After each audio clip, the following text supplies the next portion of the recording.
Greetings fellow gorehounds and welcome back to another Blood Splattered vlog. I am once again testing out the brand new lights, this time out in the garage, so if things look a little weird, I once again apologize. And with that out of the way, let us talk about Rampage, the latest video game adaptation starring Dwayne "The Rock" Johnson.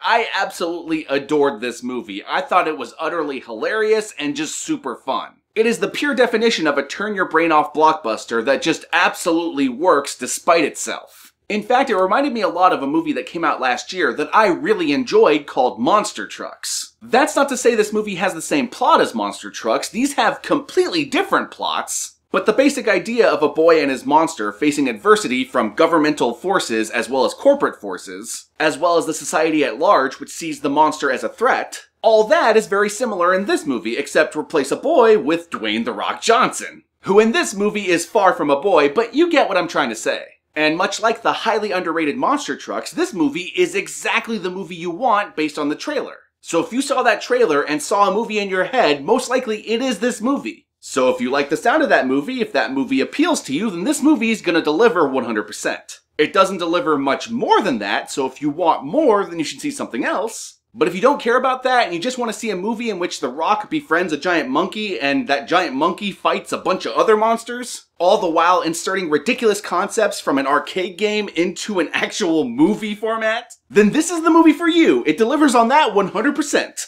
Needless to say, this movie is a big budget, high concept, star-studded B-movie at its core. And if you like giant monster movies like I do, then you're gonna get exactly what you want. Which I feel like I'm repeating over and over again, so maybe I should just move on to the spoilers at this point. So let's do that. As per usual, my fellow gorehounds, I'm going to include some sort of Amazon affiliate link in the description below. And if you click that link and buy or rent something with that link, then I will get a kickback from it. Oh, and one more thing before we move on to the spoilers, there is animal death in this movie, so you have been warned.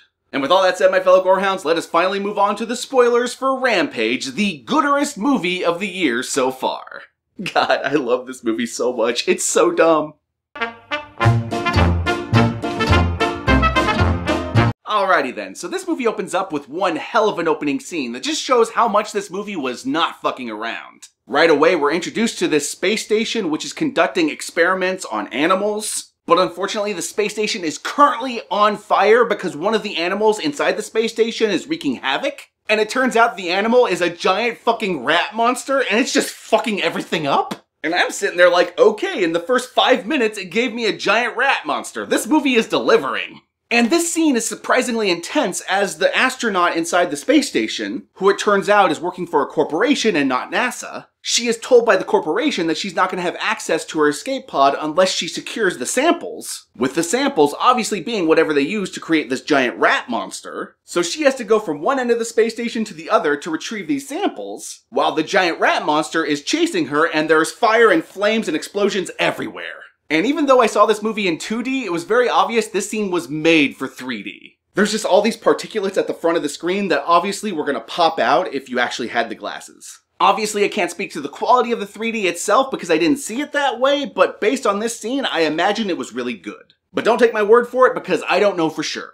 Anyway, so she retrieves the samples, gets inside the escape pod, and then escapes. But unfortunately, her escape pod explodes upon re-entry, sending 3 of the canisters in which she retrieved that has the samples in it all across the Earth. Or more specifically, across North America.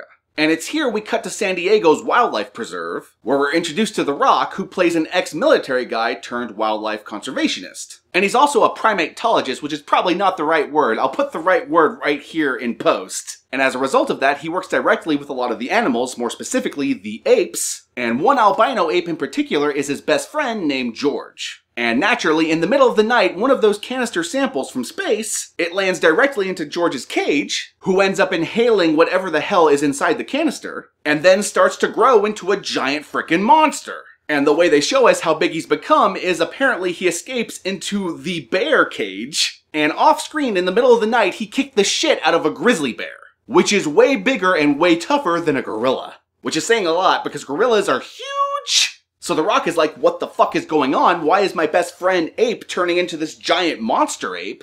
And that's when this one girl who hears about this on the news shows up at the wildlife preserve, And it turns out this girl used to work for the company that does the DNA editing stuff. And what's happening to George matches up with her research, or at least her former research, but The Rock doesn't know it was her former research. He is not currently aware that she was fired.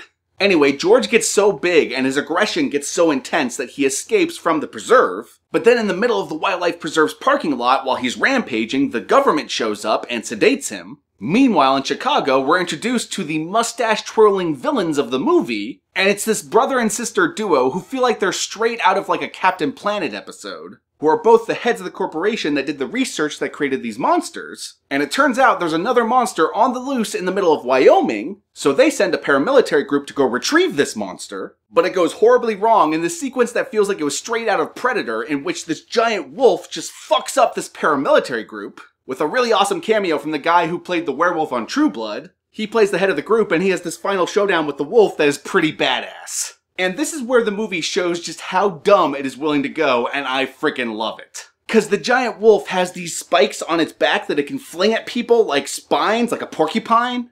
And it can glide through the air like a flying squirrel, and it's just so ridiculous, but it's hilarious. And so then the corporate douchebags are like, the paramilitary group didn't work, what do we do now? And that's when the sister has the idea of using this beacon at the top of their tower in the middle of Chicago to send out this really loud radio signal that only the monsters will hear, and that this signal will call the monsters to Chicago so that they can gather them all together. But for what purpose after that, I have honestly no idea. The movie might have explained it, but I don't remember, and quite frankly, I didn't care.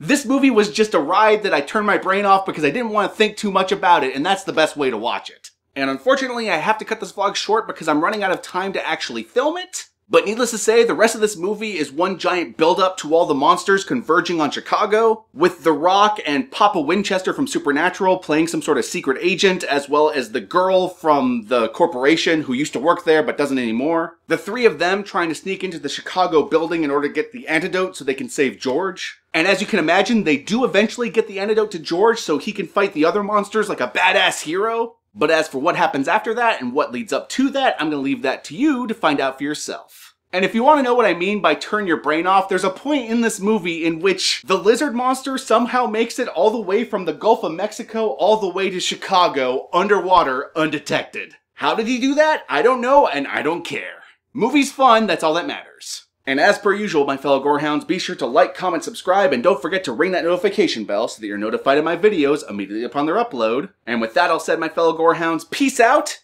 and I'll catch y'all later.